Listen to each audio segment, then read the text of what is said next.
درود دوستان عزیز، نشری نوی برنامه ترانسفر در عمل را منظورتون میگردانیم. گپ و خبر اساسی از عالم ترانسفری این است که از کار رفتن ایگور تودور، دومین عوضشوی مربی در تاپ دسته های تاپ 5 چمپیونات اروپایی بعد رفتن تنخاگ از بایری داروسازان است. سابق بازیگر خرواتی زبرها که سر از نیمه دیومی موسم قبلی سرمربی بیانکانرها بود، از این پس یک دم بیکار خواهد بود. یوونتوس که عین حال در جدول هشتم است، 3 پیروزی و 3 مساوی و 2 باخت هم به آمار گرفت. 2 باخت پای هم در 2 مسابقه از رئال مادرید و لاتزیو باعث آن شد که چهره تودور پیش مالکان یووه به یک بارگی نافارم شود. آمار تلخ خرواتیان است که یوونتوس 1.5 ماه می شود که پیروزی را ندیده بود و در 4 بازی اخیر باشد عموما گل هم نمیزد.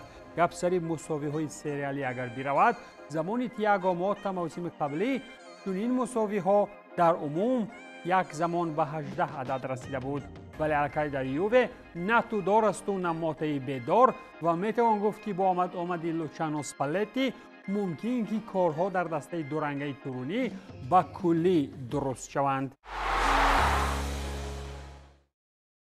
یک سخن دیگری وابسته به رفتن مربی میتواند به زودی در فوتبال انگلیسی هم رخ دهد، زیرا آنجا طور میبینیم تا چند روز پیش نامزد اساسی بهر محروم شوی از جای کار اساسی روبن اماریم از منچستر یونایتد دانسته میشد، ولی بعد 4 باخت پای هم در پریمیر لیگ انگلیا الکی جایش را آرنه سلوت هلندی از لیورپول گرفت. دسته اسلات هرچند که در لیگ چمپیون ها اینتراخت را با حساب بزرگ مغلوب کرد و میخواست که به مجرای پیروزی ها برآید، ولی به انگلیا نو برگشت. این پرنده آتشین را زنبورها از برندفورد یک نیش تلخی هم زدند. مزباخت از برندفورد برای لیورپول 4مین پای هم در موسم بود و لکه دسته دفاع کنی عنوان قهرمانی را از 12مین خال در جدول محروم کرد.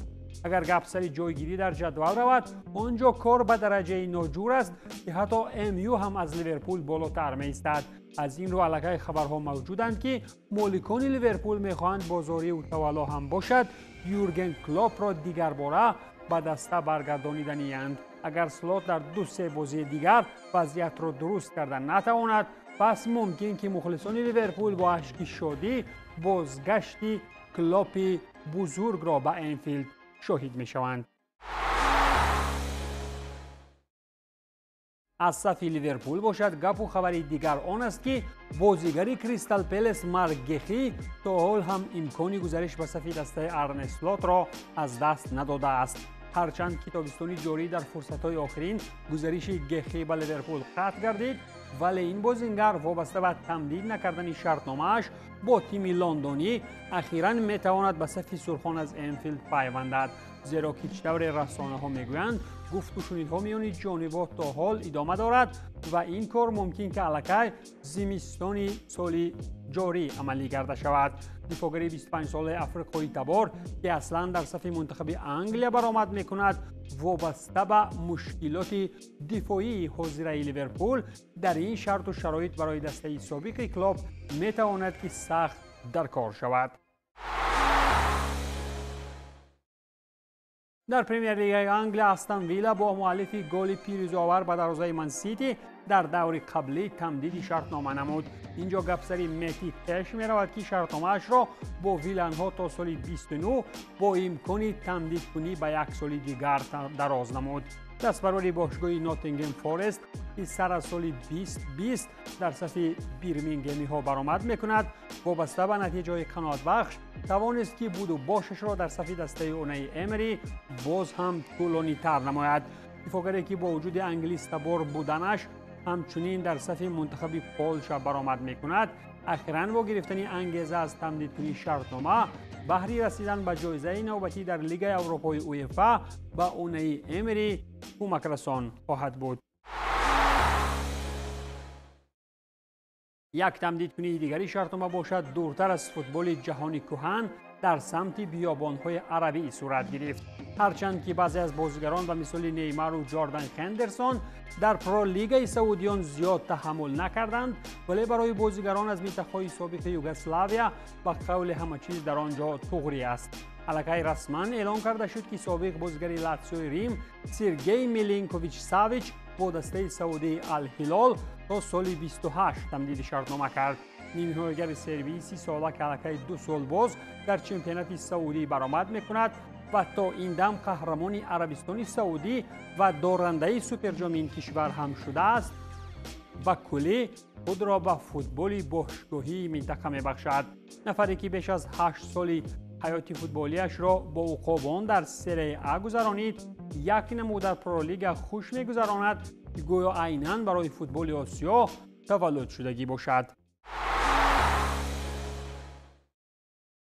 در فوتبال شاتلندی الکی به طور رسمی معلوم شد که سرمربی سلتیک برندان راجرز از وظیفه سرمربیگی این دسته محلی کنار رفت. باید در او اعلام نمود که سابق سرمربی لیورپول با خواهش خود وظیفه‌اش را ترک نمود و راهبریت تیم هم به چنین قرارش احترام گذاشت. سلتیک عین حال در زینه دوم چمپیونات شاتلندیا قرار داشته از دسته صدرنشین با نام هارتس 8 حال کمتر دارد.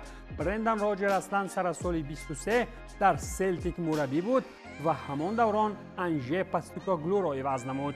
این هم دومین مرتبه کارش در سلتیک بوده.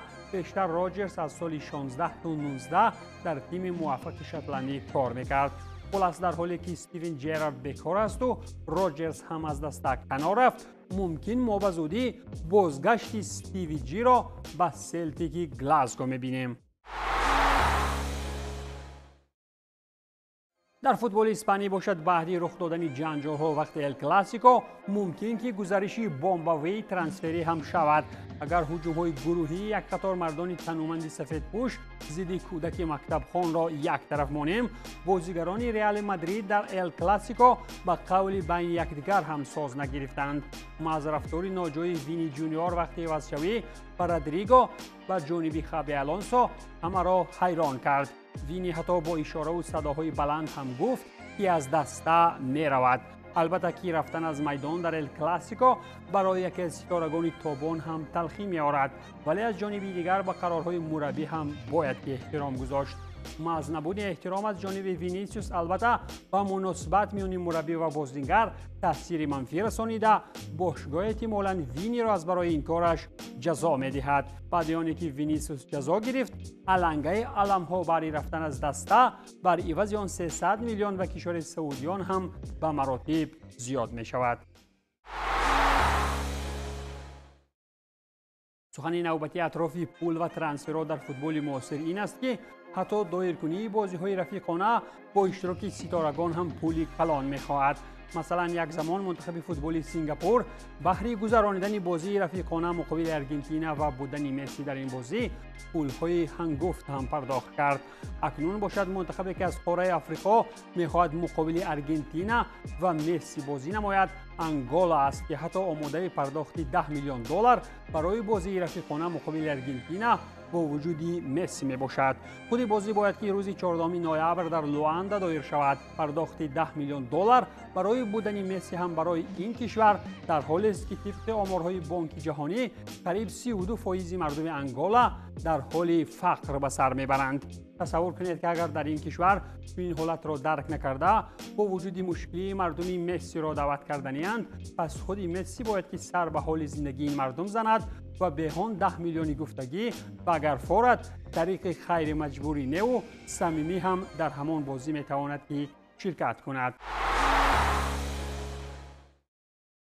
سخن آخرین برنامه امروز فوتبال ایتالیا را فراگیر است، ولی این نوبت گپ نه درباره سابق بازیگر سری ا بلکه اطراف استعداد فعلی این چمپیونات پرقدرت می رود. در یوونتوس اگر کارها همه به قول ویرانند و دسته عین حال به سرمربی ماند، ولی بازیگر ترکیه‌شان کنان ییلدیز و درجه بازی نشان میدهد که الکی همه خریداران احتمالی نزد ورزشگاه آلیانز استادیوم کمین گرفتند.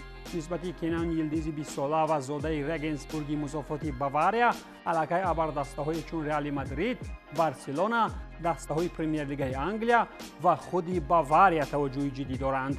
بازیگر جوانی منتخب ترکیه در صف یوونتوس چون نجات بخش اساسی تیم تورینی بوده، الکی این موسم در 12 بازی آمار 3 گل و 4 ارسال گلی دارد. یوونتوس هم عین حال سری تمدید کنی شرطنامه با این بازیگر داوود پاز داشته. اگر که گفت و شنیدها درست انجام نیابند ما به زودی شاهد یک ترانسفر دیگری بزرگ در فوتبال اروپایی میشوند. این بود پایان برنامه ترانسفر در عمل. تنسیت و پولدار باشید.